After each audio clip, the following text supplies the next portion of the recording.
So welcome everyone. Before we start the readings for today, let's take a moment of silence to just bring in the mind home to the body.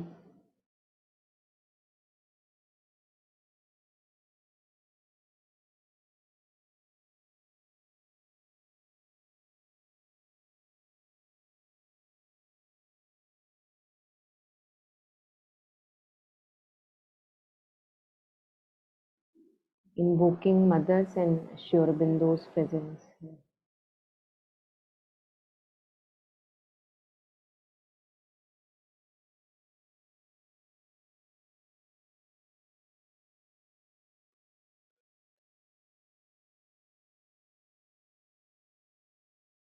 So today we have to start from page number 49, and the topic is how the forces of illness attack. So let's start. Yeah, anyone who would like to read?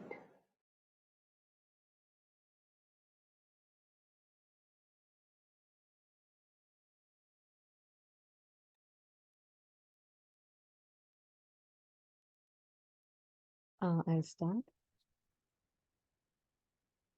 If it is a question of forces, how or where do these millions of bacilli and viruses come in? Has each force a definite bacillus as its agent?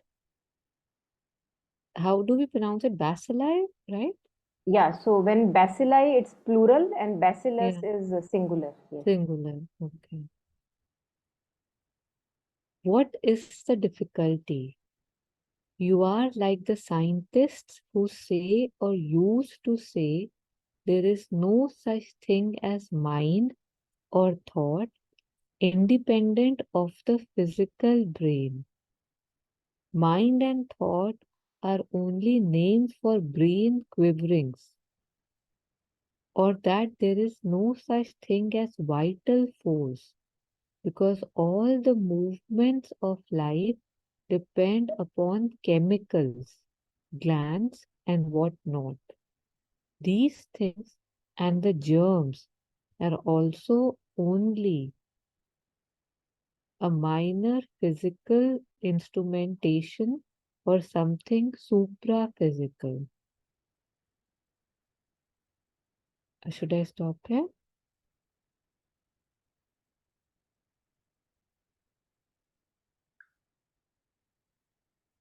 Yeah, I think you can take this up also the next one.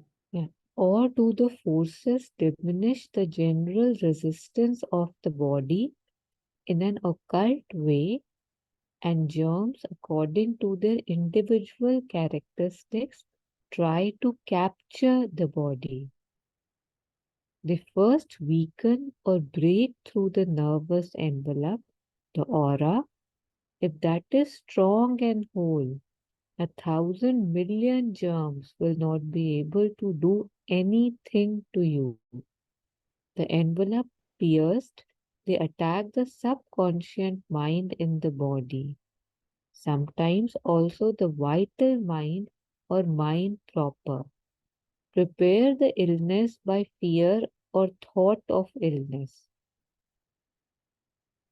The doctors themselves said that in influenza or cholera in the Far East, 90% got ill through fear. Nothing to take away the resistance like fear, but still the subconscious is the main thing.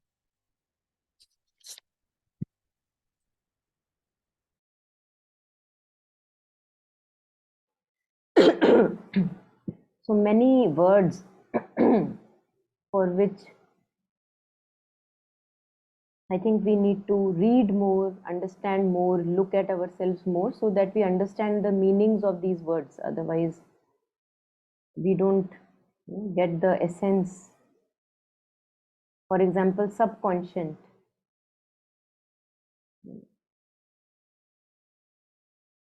And also the distinctions, subconscious mind and vital mind and mind proper. nervous envelope. These things we have touched upon earlier, but from time to time, since we never get truly the understanding, we kind of come to it in degrees. So it's always good to read more, Mother Sri Aurobindo, read more, look at ourselves more, observe ourselves more. Wherever we fail, make the mistake, we fall ill, to see what happened. So like a scientist, how a scientist would curiously observe each and every aspect of its experiments, his experiments. Like that, we have to continue reading, understanding, and also especially relating it with our practical experiences. Otherwise, yeah.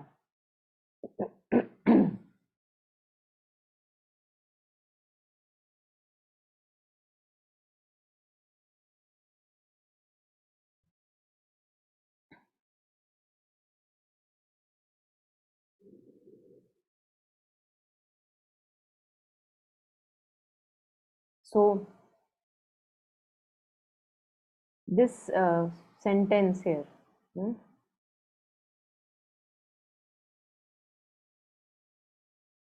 it's very interesting to see that even in physics now we are getting to understand that consciousness is not generated by a particle, but there is something different that is going on.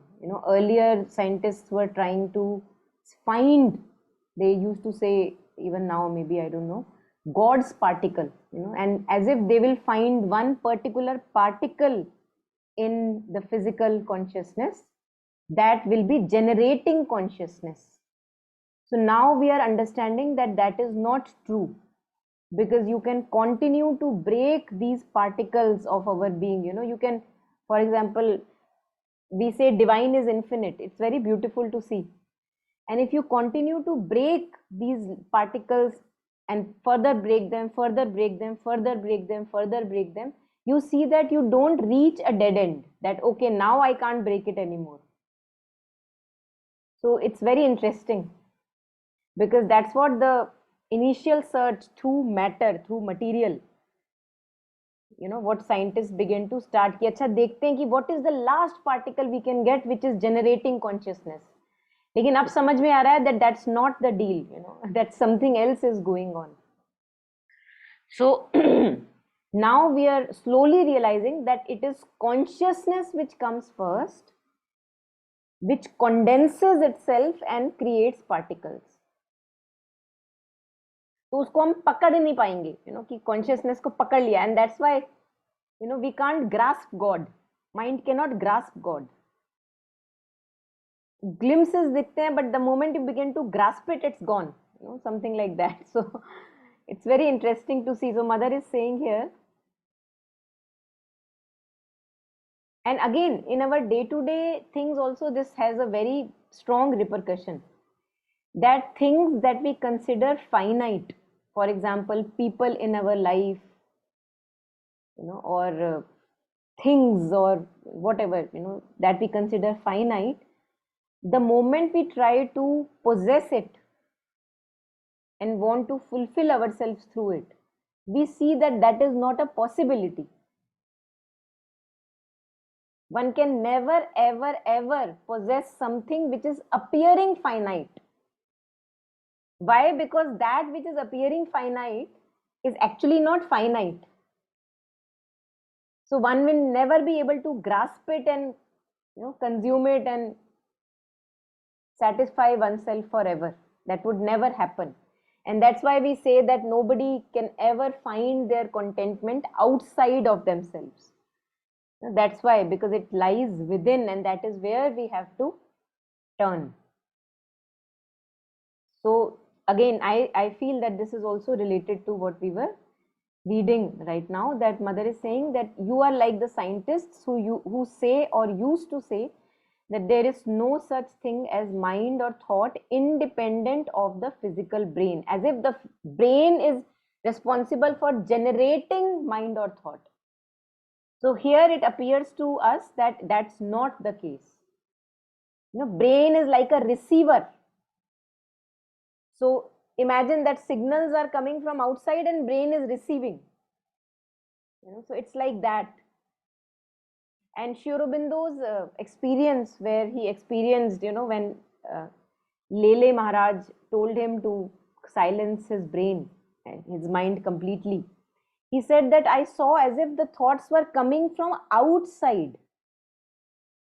He was able to see that, and he kept on rejecting each one of them as they were coming in. We also find this mention in Savitri. It's very beautiful to connect. So in Savitri, just a second, maybe not right now with me, but in Savitri there comes in the book of yoga, where it's the yoga of Savitri, that she also goes through these phases where she sees thoughts coming to her, and then she is able to, they're coming from far away coast, something like that, the word is there. Let me see if I can.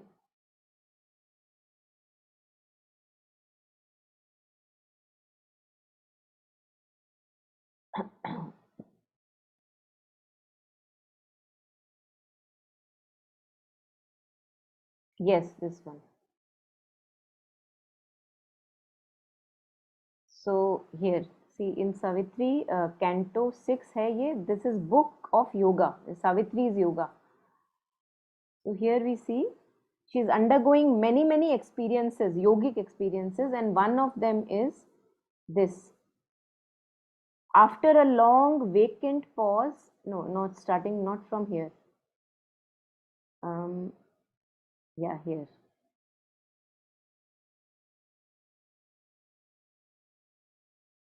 So how these things are coming from outside to her. Out of some far expanse, they seemed to come, as if carried on vast wings like large white sails. So, so ideas and thoughts, they're coming from outside to her.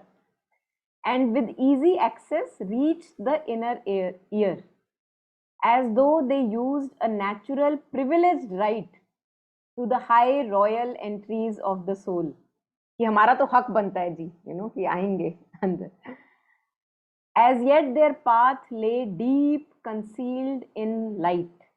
Then, looking to know whence the intruders came. Now she is looking, where is the origin of thought? Where are they originating from?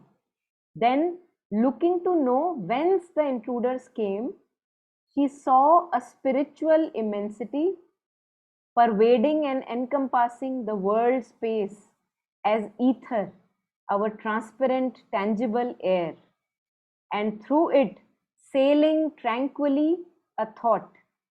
So it's coming like gliding in consciousness. That thought is coming from outside, and ether is this, the substance of consciousness, that is like a sea in which she comes, the thought comes. As smoothly glides a ship nearing its port, ignorant of embargo and blockade, confident of entrance and the visa seal. So it knows that I would be given the entry, because it is our habit to give them entry. So it knows कि हाँ मेरी तो entry हो जाएगी. Confident of entrance and the visa seal, it came to the silent city of the brain, towards its accustomed and expectant quay, but met a barring will. Now Savitri is not letting them in. So there, but met a barring will, a blow of force, and sank, vanishing in the immensity. Then another comes. After a long vacant pause, another appeared, and others, one by one, suddenly emerged. Minds unexpected visitors from the unseen, like far off sails upon a lonely sea. But soon that commerce failed. So she is not allowing any entry now inside. So that, it knows, the guests are knowing that हमारा नहीं होने वाला यहाँ पे कुछ, no one is going to entertain us here. So, but soon that commerce failed, none reached mind's coast. Then all grew still.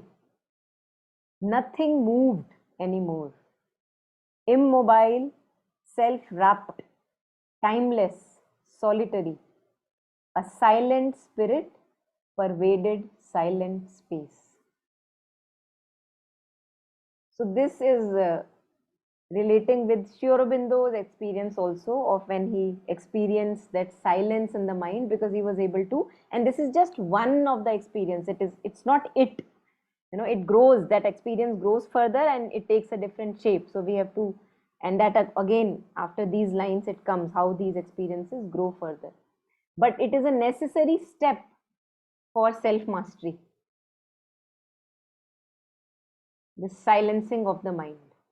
It comes in Sri Aurobindo's experiences, Ashwapati's experiences, his own, Sri Aurobindo when he talks about his own self, and then here we see it in Savitri's yoga also.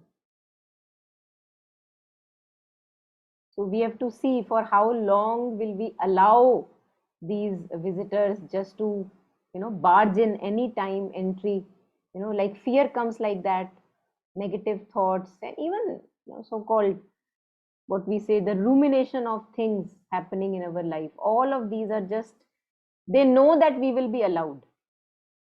So what we were reading, that very confident कि हमारे पास visa है. Amazing, no, words that he uses here.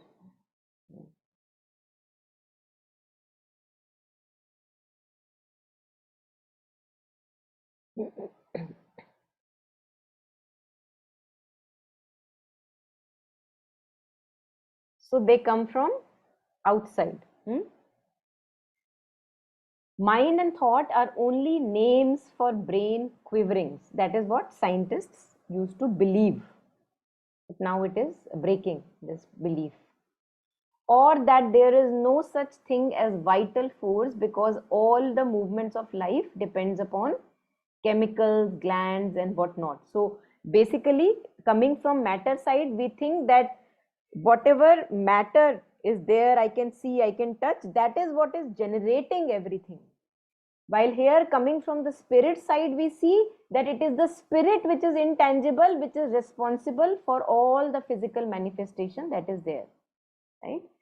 So everything is not just chemicals, glands, etc. Chemical glands, etc. are manifestation of that spiritual consciousness, and they are just little part of it, little part.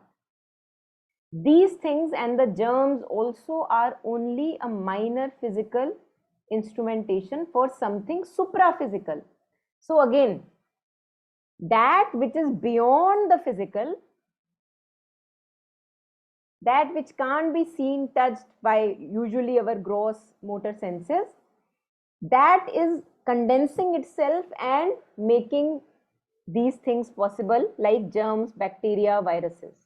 So they are condensation of something supra-physical, something which is beyond the physical. That's what Mother is sharing. These things and germs also are only a minor physical instrumentation for something supra-physical. Now, before we again go ahead to the next question, is there is anything here we can take? Anyone?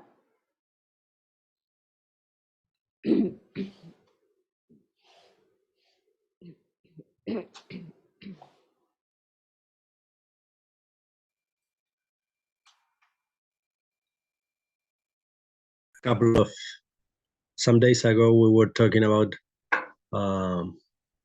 desire and how maybe we imagine how it would be to live without desire and to be moved by another force, because the vital is full of desire and it's what we are used to be moved. So in the same way, our mind works with thought, and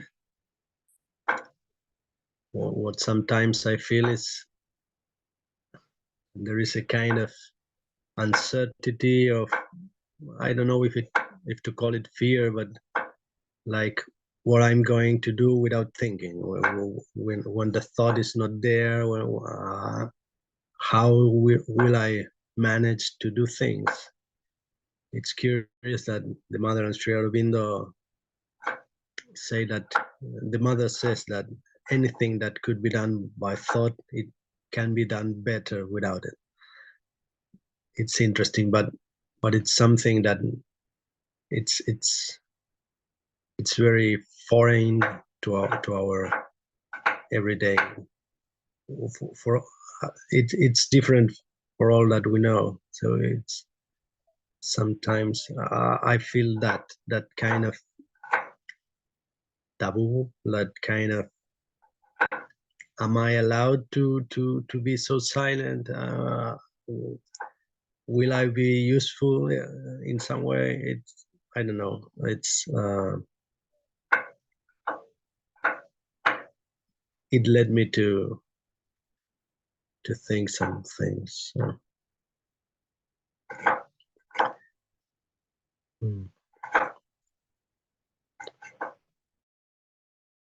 Yeah, absolutely. And that is why they use the phrase leap of faith. It's actually a leap. Right. Because in the meantime, you have no idea how things are going to work. But somehow Totally. you have come now till a point that you know that taking a U-turn now for me is not possible. So the only way I can go is ahead. So one has to actually come to that point in life, I feel, where you realize the futility of obsessively using thought. If we have not come to that point yet, we will not be able to drop all of our incessant thinking. We will not be able to do that. Yeah. Yeah. There is a play by the mother. It's called The Ascent to Truth, something like that. You must, I don't know, maybe you are aware of it. I can share later. So there, it's about many explorers who want to go to summit of a mountain and further, like a unexplored land. They want to ascent to truth, I think. And so everybody, there are romantic lovers, then there are sadhaks on the way, then there are, I don't know, explorers, scientists, all kind of people are there in various little groups. And everybody at one point of time makes a U-turn. Why? Because there it's a choice. Like now, if I go ahead, I have to leave my older self completely away. They were not ready to do it, because they, as you said, one feels like, how would I live if I have not, I won't think, right? So they were not ready for that, and they made a U-turn.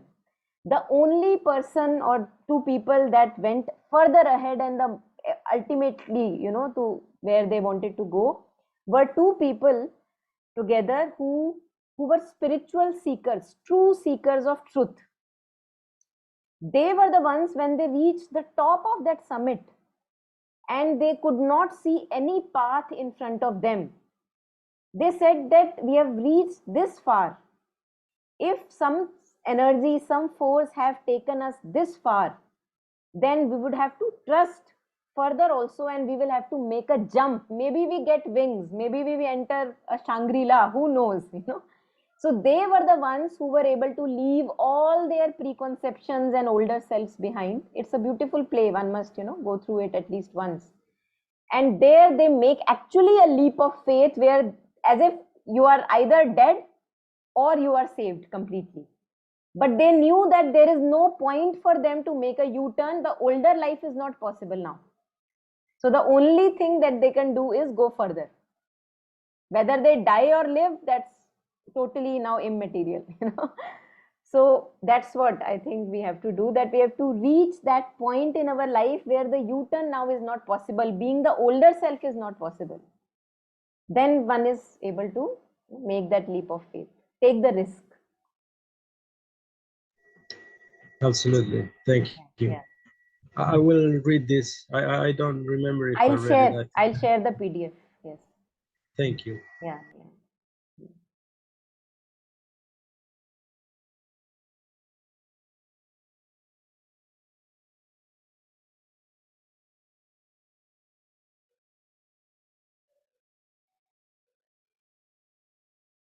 So, it's in our day-to-day experiences also, we will see that some tools or something in life which we are finding right now beneficial, we are usually not able to leave that. But when it turns harmful, then we are able to leave it, or when it turns limiting. Same is true for any relationship. When we are in relationships and relationship is expanding me, it is helping me grow forward, then we are not ready to leave that relationship. But we will be ready to go ahead only when we see now it is just suffocating me, it is limiting me. So same with the thought thing also, that as long as we think that thoughts incessant, now thought is not a problem, but overwhelmed by thought all the time, that becomes a problem.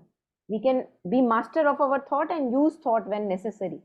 But if we think that this obsessive incessant kind of a thinking is benefiting me, it's not harming me, I don't see any harm in my life, then why will I move towards having a quieter mind or less troubled mind? I would not.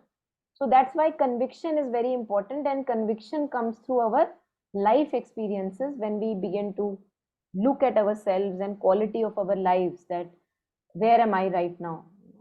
How much is it helping and how much is it becoming an obstacle in my life? Then we are ready to move towards relatively quietening down the mind, if not complete silence.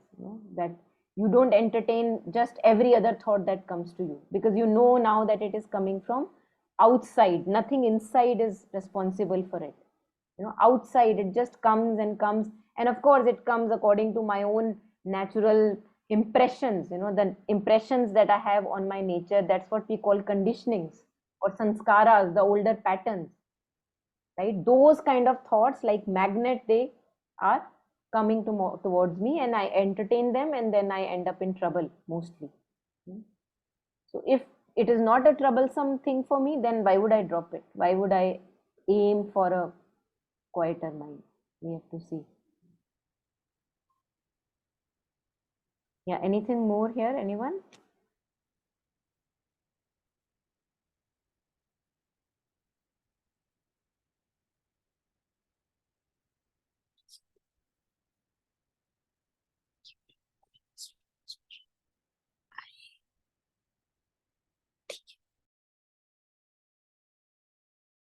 Okay, so we can then maybe go ahead to the next one, which was read. So, or do the forces diminish the general resistance of the body in an occult way, a way which are not easily perceptible, which is not easily perceptible, occult way, and germs, according to their individual characteristics, try to capture the body. So now Mother shares how it happens, the process. They first weaken or break through the nervous envelope, the aura. Now about this we had read earlier quite much in detail, that all the kinds of thoughts which are there in my mind, they either strengthen the nervous envelope or either they weaken the nervous envelope. So good thoughts, uh, thoughts which are having a certitude in the divine and knowing that the universe is with me, for me, these kind of thoughts strengthen the nervous envelope, and negative loopy kind of thoughts, they degrade or make holes, pierce holes, as Mother says, they pierce holes in the nervous envelope. So it's like a invisible shield that we are having, and either we are aggravating it, in the sense like making it solid, more strong, or either we are weakening it. I am the one who is responsible for it, so we have to take the onus on ourselves. And when we take the onus, then we can, if we know it is weakened, then we can see that, okay, I was the one who weakened it, now I can also empower it and make it more stronger. So they first weaken or break through the nervous envelope, the aura. That's the line of defense. This is very interesting now that I am reading it. In our some stories, like where are soldiers and forts and palaces, you will see that there is the palace or the fort, and then around the palace there is a kind of either a lake or a deep canyon or something, which is for protection of the palace. It's very symbolic, I feel. And if the soldiers can go past that deep canyon or river or whatever there is, then the palace is easily invaded. But if the forces or the armies inside the palace can stop them before they enter that deep, vast canyon or the waters which are around, then they are usually not able to conquer the palace. So our body is like a palace, and it's like that, that there is a intangible envelope around, which is intangible for most of us, not all, which is either easily invaded, or when it is strong, then the enemies from outside, they are not able to conquer it, and hence the body is also relatively protected. So this is the nervous envelope. So we can strengthen it or we can weaken it. Yeah, anything here? Anyone? Yes, Yeah. I just want to share. Maybe, I mean, I have been also reflecting on this couple of days. So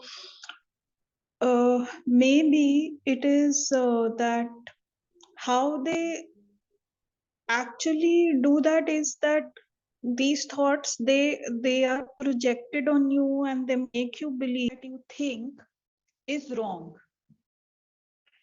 Like how they manage to break that nervous envelope is that, I mean, maybe this is what came to me in my reflections, just uh, that everything you think or believe is wrong, is not valid, is not the truth, maybe. And somewhere, I mean, I'm not yet, like, I don't know the end yet. So maybe, I don't know, maybe it was supposed to be broken or whatever. But what I can see is that at this place, when they make you believe that everything that you think, believe is wrong, is invalid, there sometimes, your compassion and your open-mindedness also becomes like a weakness. like like I used to feel like I had this open-mindedness to see things from every perspective. So even if somebody gave me a different perspective to what I am feeling or thinking, I would try to see that point of view. And sometimes I felt I went so far in seeing their point of view that I lost touch of what is my point of view from within, like not the ego, but yeah. So, I mean, I'm still in this process of discovering what this is, but just this has come. Like, so they break down your whole belief system, basically. And then you start questioning who you are, what is your worth, who you, I mean, worth tak to pahunchta bhi nahi hai insaan, matlab who you are. uh, in a way, maybe it is good because at least it brings you out of that ego labeling and all of that, and maybe it had to be done. But still, that phase of when the envelope is like in this state, it is very, like, it is a very tough state because you don't know where you are. And yeah, but I also want to, through this process, discover really this whole game that they do and that they play with a being, because I feel that once you see the crux of it, they can do it no more. Like I now, when I look back, I sense that the same thing that happened to me, the same thing was, like a slow poison. It was already happening for last maybe 10-20 years. But because it was slow, I was not able to see it, and I was allowing it in small, small doses. So if I have to fly at the speed of 100, it would make me like say, down to 90. I was still flying, so I was not seeing how they are limiting me. These beliefs that are being poked at me, I was not seeing that how they are limiting me. I was still giving them justification, and I was listening to them, but I was also listening to the voice of flying. So I was flying at the speed of 50. Say if my potential is 100, I was flying at 50, and so there was not so much discomfort also, because that inner being that is supposed to fly, some part of that is also satisfied, but these 50% was also belonging to these parts, no, that was stopping it. And because it was slow, like a slow poison, I was not able to see it. But because it happened at once, like again, it was like they increased the intensity, the breakdown happened and the questioning happened. But I'm just sharing this because I am grateful for it, and my resolve is just that now I just want to see this game completely. That is the only resolve. And I'm like, because the only thing is, like, I don't know, I'm also a soft person. I also have this compassion where I'm like, it's not that only my point of view is right. Every person is going through something, and there is a grain of truth in everything. There is some grain of truth in every being, in everything. So I like to give them that. People call it benefit of doubt, but that's not what it feels to me. I like to give them that, you know, that space of love to express their truth. But sometimes I've noticed now that people are coming from their own insecurities and agendas and projecting it for some other reason that I'm not even aware, you know. And then, and usually it's not just happening with me. This is a game that is happening with entire humanity. I'm just one of the samples. Like, this is what is happening with entire humanity. They're like, for some reason, like limiting people from flying.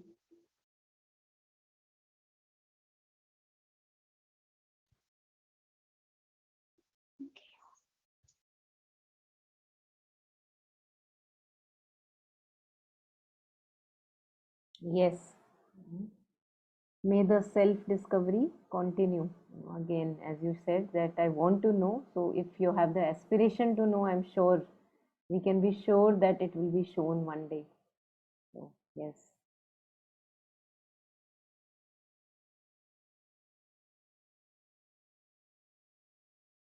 So, they first weaken or break through the nervous envelope, the aura. If that is strong and whole, and we had read about it earlier, how to make it strong and whole, and how we pierce holes in it. If that is strong and whole, 1,000,000,000 germs will not be able to do anything to you. Very, very powerful. The envelope pierced, they attack the subconscious mind in the body. Now, that's why I was sharing that it's important to see what is this subconscious mind. Where is it attacking? So there are some fears and limiting beliefs in us which we are not aware of. If somebody asks me, oh, do you have fear of anything today? I would say, Not at all, but then that is only the conscious tip of the iceberg. There are so many things about myself that I don't even know, that I'm not aware of consciously, and that is lying down beneath the surface. So I may have limiting beliefs that I may die, or whatever. It could be anything, any fear, any insecurity which is deeply embedded, which has never been looked at, and that is where they make use of. So those can be called our Achilles tendon, the weakest spots. Limiting beliefs which have not been checked and questioned. Like Mother says, we should ask ourselves, why do I think like that? Why do I feel like that? These all things in ourselves must be questioned. Why am I going there again and again, for example? Why? What makes me go there again and again? So when we question these limiting beliefs, then we can go to the root of them and can be slowly free of them. We connect deeply with our inner being. But if we are not doing active, conscious practice of looking at how we think and feel and believe, and why do I say these words, or why do I go there and this way or that way, when we are not questioning and living like that, then what happens, that we are unaware of all these in operation. So these take kind of use those entry points, as if they are entry points, open windows, and there if they do a little bit of knock knock, the plaster comes chipping off and they can enter. The wall is not solid there, something like that. So that's why it's very good, Mother says, to question our totality. So here, coming back to this, the envelope pierced, they attack the subconscious mind in the body. Sometimes also the vital mind, the mind which is associated with the surface level feelings, and which is also responsible for our energy. The emotional mind is vital mind. Or mind proper. Prepare the illness by fear or thought of illness. So this is like a preparation going on. The enemy has entered within, and now after entering, it is preparing the being for a kind of a complete, one can say defeat. And of course, at any point, if one becomes aware of it, we can make a U-turn. But the later we begin to become aware of it, usually, again not mostly, but usually it begins to become difficult for us to make a U-turn towards victory rather than defeat.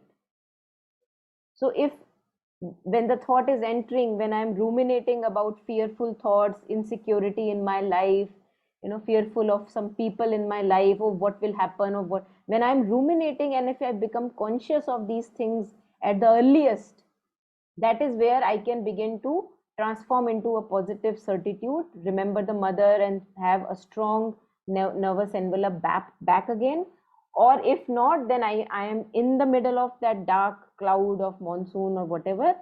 And there also, of course, U-turn is always possible, but the more we go into it, it slowly becomes difficult to get out of it. So if at the very first knock, you say, I don't want this, I have had this enough, then it is neat and clean. And then if it enters, I'm not aware, caught unaware, some insecurity was there, some limiting belief was there, it entered into, through that open door, then after that I have to work with it if there is a possibility. So not to entertain, this is a lesson for ourselves, that not to entertain, engage deeply in these thoughts full of insecurity, fear of all sorts, where the mind begins to form mental construction, acha ye ho jayega, wo ho jayega, acha aisa ho jayega, waisa ho jayega. It just, all these things takes us out of the present moment. It just, the mind is lost again. And as we were reading in one of the prayers last time, prayers and meditations by the mother, that one breath full of presence can give us that simplicity back. One remembrance of the divine can give us that simplicity back. If we want it, it's not that far away. Knowing that I have done that enough, how long do I want to continue?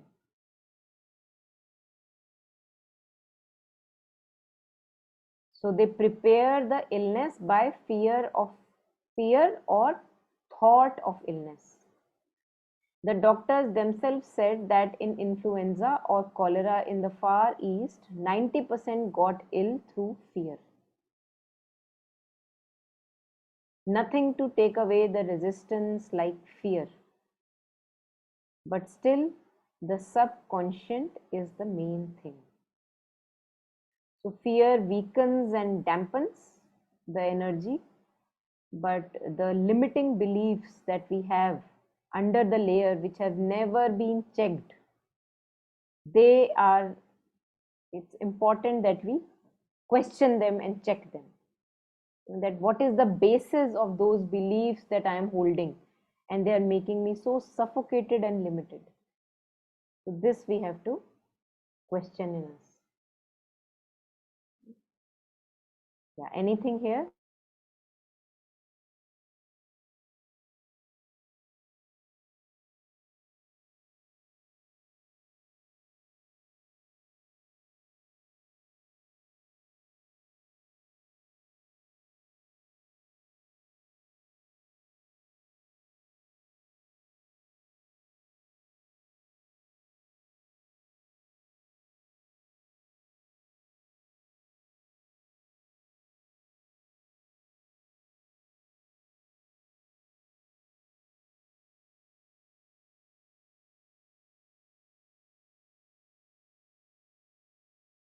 If not anything, let's take this last bit also from this particular one, the paragraph that we are reading.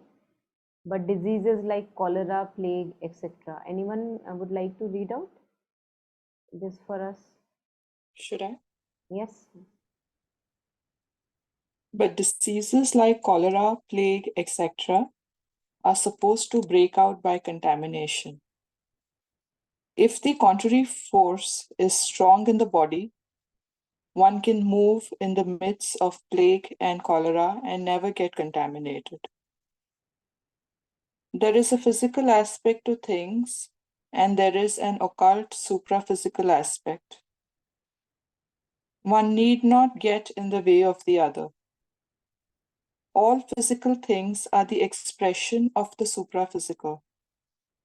The existence of a body with physical instruments and processes does not, as the 19th century vainly imagined, disprove the existence of a soul which uses the body even if it is also conditioned by it. Laws of nature do not disprove the existence of God. The fact of a material world to which our instruments are accorded does not disprove the existence of less material worlds which certain subtler instruments can show to us.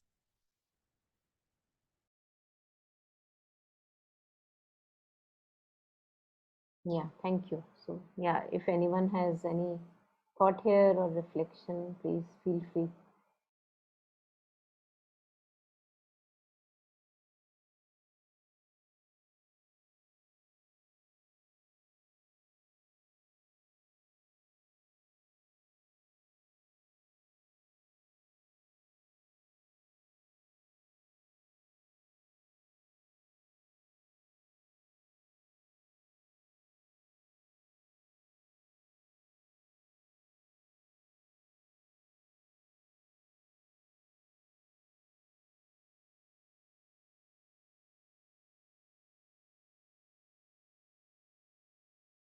So earlier, some of us, or even now at times, we say like that, that the body has a soul. That's how we put it. But Mother says that it's actually the other way. Soul has the body. It's very interesting how we put it. So the existence of a body with physical instruments and processes does not disprove the existence of a soul which uses the body. The body is not housing the soul, although we can say it worldly, we can, in the matter of saying it, we can say it, but actually it is the soul which is manifesting the body, or which is using the body for its purpose. The soul which uses the body, even if it is also conditioned by it.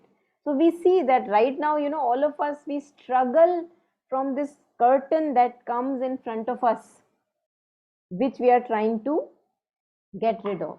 So the soul allows that curtain of all the darkness of these instruments and the mind and the emotions and the feelings, all of that, the curtain, it allows on itself for this particular play or leela, we can say. But it is not, it allows that conditioning, but it is there, and that's what is moving everything. That's the king.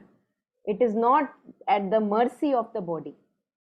So laws of nature do not disprove the existence of God. In fact, I don't know where I was reading.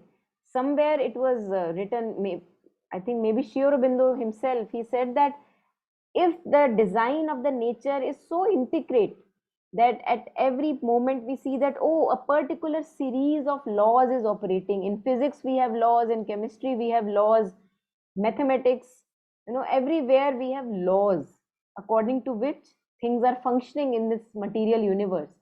So even if we look at these laws, we can't say that there is, we will have to agree that there is some intelligent force which is making all these laws possible. It is not a dumb universe. If these laws are so intelligent and nowhere they make a break, like they do an exception, then it is kind of implicit that there is a higher intelligence behind these laws which is making them function. So how can we say that something like God or the divine is not there? Because these laws are there, and laws itself are so intelligent. Who is the one who is making these laws? Such intelligent laws. So the laws of nature do not disprove the existence of God. The fact of a material world to which our instruments are accorded, means they are in tune with the material world, does not disprove the existence of less material worlds which certain subtler instruments can show to us. Subtler instruments, like nowadays we have machines where you can actually, they can see your energy body, they can look at your aura, and they give colors to it also. So earlier, when we did not have those instruments, we will say, oh, there is nothing like that and they don't exist, right? But now there are people who can see the aura. Earlier also they would be. And there are machines which can actually read the aura and make like a picture of you in colors and intensity of colors, which proves that there is something more than we can see. So mind or our, all these senses are instruments, and they have their limited capacity. Like with a microscope, I can't see Jupiter. For that, I need a telescope. With a telescope, I can't see a microorganism or a bacteria or a virus.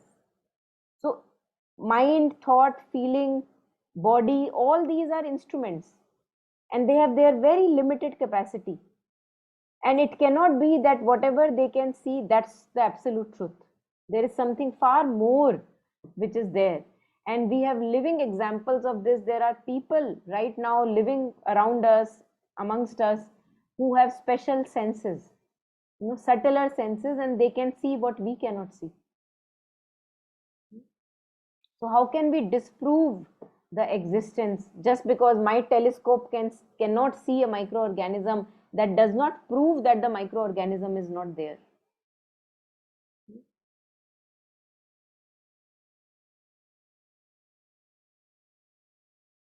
So the fact of a material world to which our instruments are accorded means they are aligned with that, does not disprove the existence of less material worlds which certain subtler instruments can show to us. And again, I did not take this up, but very, very important, before we forget. So we have seen this happening in our life, and there are times in our life where we knew that uh, we cannot manage to fall ill during this time.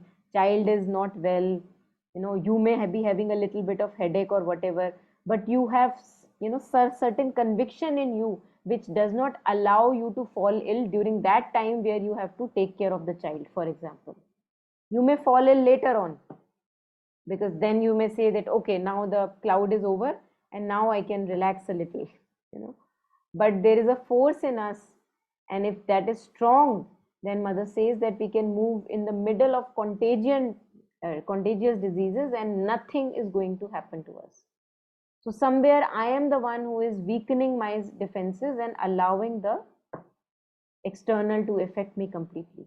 So how long shall we continue to weaken our defenses? How long shall I continue to be at the mercy of outside influences? That is up to us, it's free will. So whenever we want not to do that, then we can make the choice. Yeah, anything here? Anyone?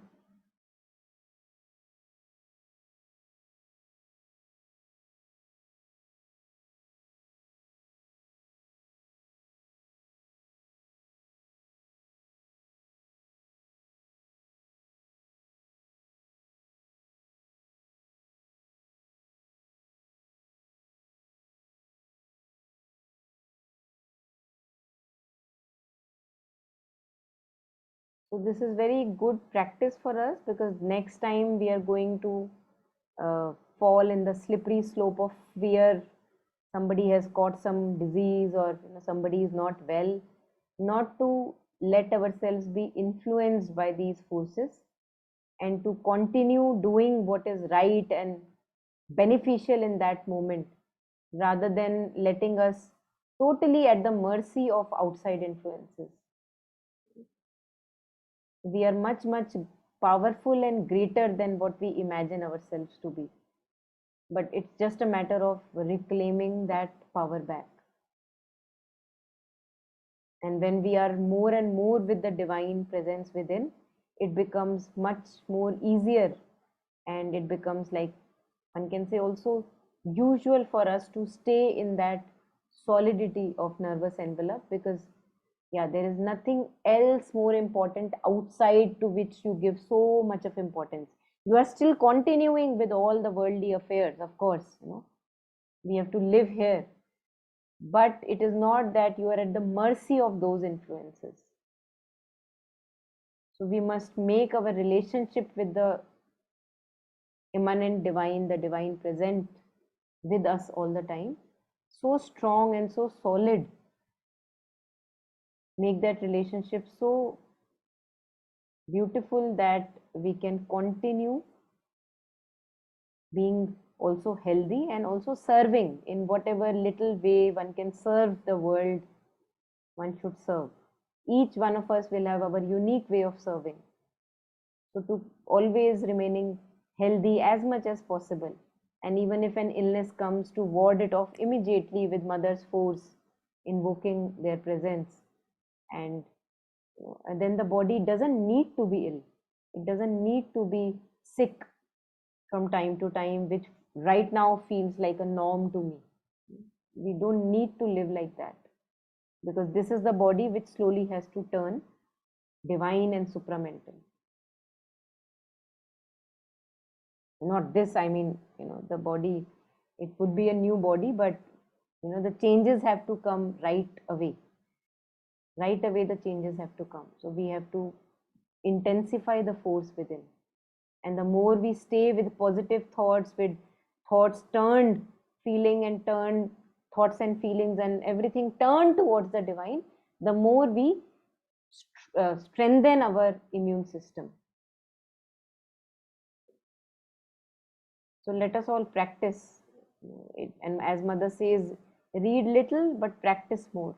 Read little, only bits and pieces it's good to read. not like many things at once, but it must become part of our daily life and practice. Then it has any importance. So any last comments before we end, anyone?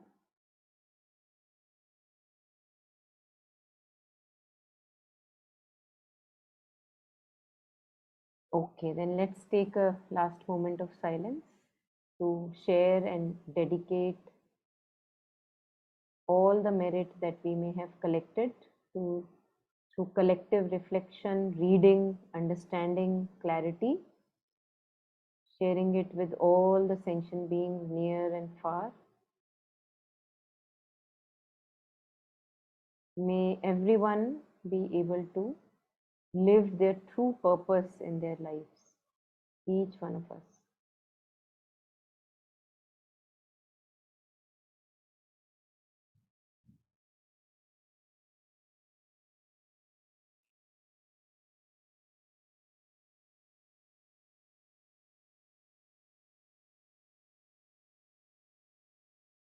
Yeah, thank you, everyone.